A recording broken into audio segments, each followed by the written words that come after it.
Hi everyone, my name is Dill Dickerson, and this is my researched case study on the 2023 Writers Guild of America strike.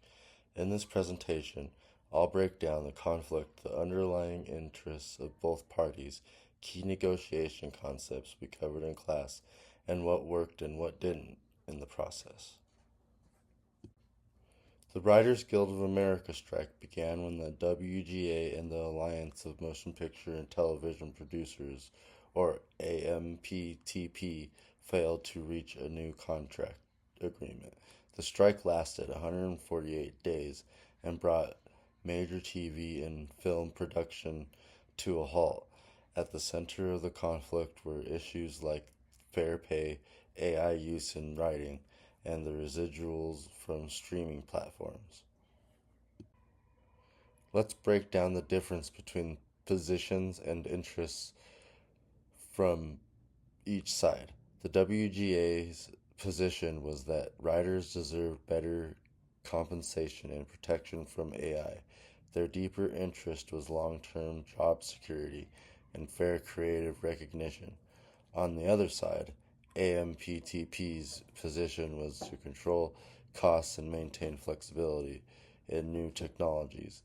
Their underlying interest was long-term profitability and preserving control in changing industry.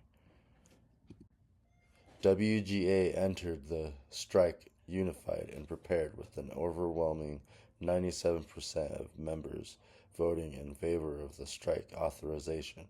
They believed their collective voice could force real change.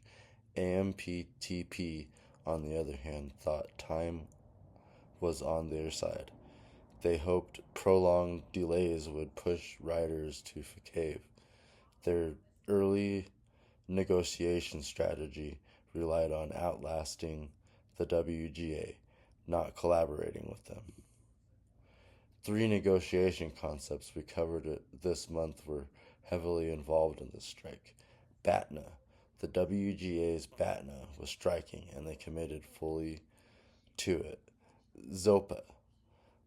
There was a zone of possibility agreement, but both sides couldn't find it at first. Only after months of pressure did they start to bridge that gap. Dis- distributive versus integrative negotiation. AMPTP treated this like a distributive deal at first, win-lose, but the WGA pushed for integrative solutions, especially with AI and residuals.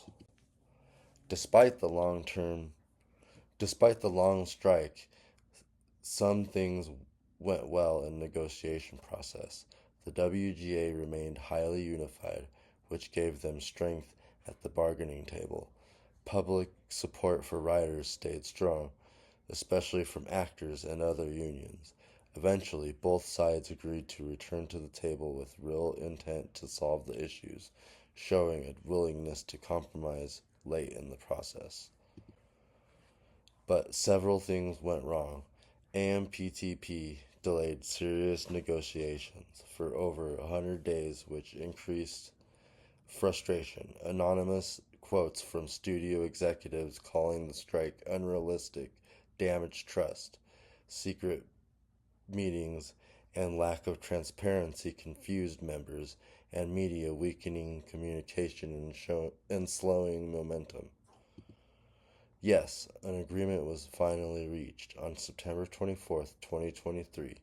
The new contract, including protections from AI-generated writing, higher minimum pay, and better transparency in streaming residuals. This deal should foster long-term trust between the parties if the AMPTP learns from the mistakes of this negotiation and shows more good faith in the future.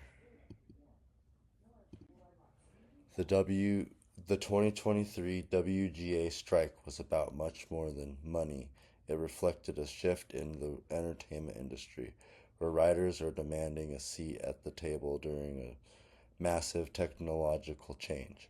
The negotiation process was flawed. but ultimately the outcome laid the foundation for a more sustainable future, both for storytellers and the studios that rely on them.